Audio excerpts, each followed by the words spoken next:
Assalamualaikum warahmatullahi wabarakatuh. Bismillahi walhamdulillah.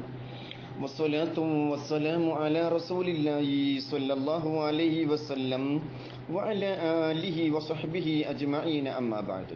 An Abi Hurairah radhiyallahu anhu anin Nabiy sallallahu alaihi wasallam qala: Man ataha ilan aw imra'atan fi duburiha أو كاهنا فقد كفر بما أنزل على محمد رواه الترمذي.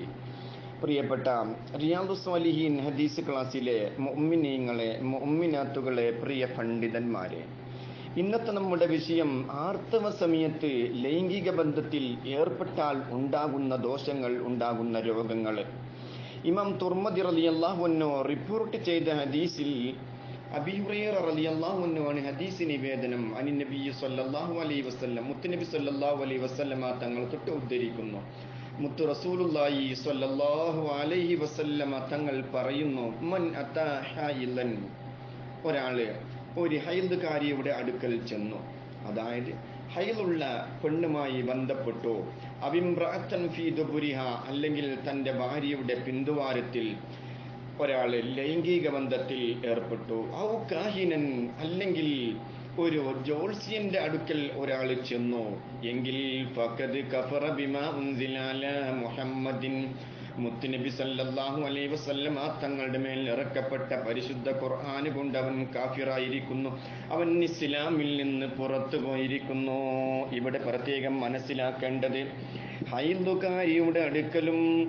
ഹൈദുകാരിയുടെ അടുക്കൽ ലൈംഗിക ബന്ധത്തിൽ ഏർപ്പെടൽ അത് ഹറാമാണ്, അത് പാടില്ല, അതിന് ഭയങ്കര കുറ്റമാണ്, അതൊരിക്കലും ചെയ്യാൻ പാടില്ല.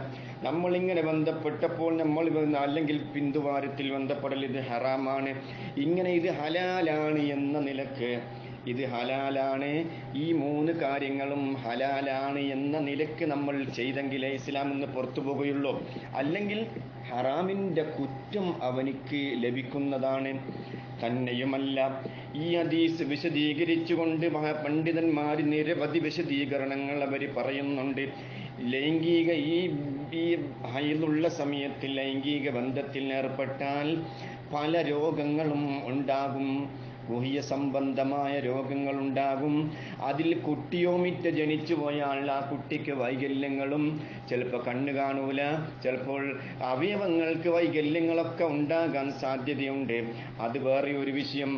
അതുപോലെ ലൈംഗിക അവയവത്തിന് തളർച്ചയും ഉണ്ടാകും. അതുമാത്രമല്ല, ഈ ലൈംഗിക അവയവത്തിന് പല രോഗങ്ങളും, പല പ്രശ്നങ്ങളും, പല പ്രതിസന്ധികളും ഉണ്ടാകും. നിങ്ങൾ കേൾക്കാറില്ലേ, ലൈംഗിക അവയവത്തിന് അസുഖം ബാധിച്ച് ലൈംഗിക രോഗവിദഗ്ധൻ എന്ന് പറഞ്ഞ ഡോക്ടർമാരെ നമ്മൾ സമീപിക്കാറില്ലേ? ഇതെല്ലാം ചെയ്യുന്നത് കൊണ്ട് ഇവരുടെ രോഗം, ലൈംഗിക അവയവത്തിൻ്റെ ഈ രോഗങ്ങൾ ഒരിക്കലും വിട്ടുമാറാത്ത രോഗങ്ങൾ ഇവരുടെ അവയവങ്ങൾക്ക് വരും. അത് ഒരുപക്ഷേ പുറം ലോകം അറിയുന്നില്ല, ഇവൻ മാത്രമേ അറിയുള്ളൂ, ഇവൻ കാണിക്കാൻ പോകുന്ന ഡോക്ടറെ അറിയുള്ളൂ. ഡോക്ടർമാർക്ക് ചിലപ്പോൾ മുത്തുനബി തങ്ങൾ പറഞ്ഞ ഈ കാര്യങ്ങൾ അവർക്ക് ഒരുപക്ഷെ മനസ്സിലായിട്ടുണ്ടാകൂല. അതിൻ്റെ മരുന്നുകൾ അവർ നൽകുന്നു. ഇത് ഇങ്ങനെ ചെയ്തത് കൊണ്ടാണ്, ഈ ആർത്തവ സമയത്തിൽ ശാരീരികമായി ലൈംഗികമായി ബന്ധപ്പെട്ടത് കൊണ്ട് ഉണ്ടാകുന്ന രോഗമാണ് ഇത് എന്ന് അവർക്ക് ഒരുപക്ഷെ തിരിച്ചറിയാൻ പറ്റാത്തത് കൊണ്ട് അവർ മരുന്ന് കൊടുക്കുന്നു. മരുന്ന് കൊടുത്തത് കൊണ്ടൊന്നും മുഅ്മിനീങ്ങളെ, ഇതിന് പരിഹാരമല്ല. ഈ ഏർപ്പാട് നിങ്ങൾ നിർത്തിക്കോളൂ, അങ്ങനെ ചെയ്യാൻ പാടില്ല. മുത്തുനബി തങ്ങൾ പറഞ്ഞു, ഹൈദുൻ നിഫാസുമുള്ള അവസരത്തിൽ ഹൈദുകാരിയുടെ അടുക്കൽ ഹറാം, മുട്ടുപൊക്കളിൻ്റെ ഇടയിൽ ശാരീരികമായി ബന്ധപ്പെടൽ ഹറാമാണ്.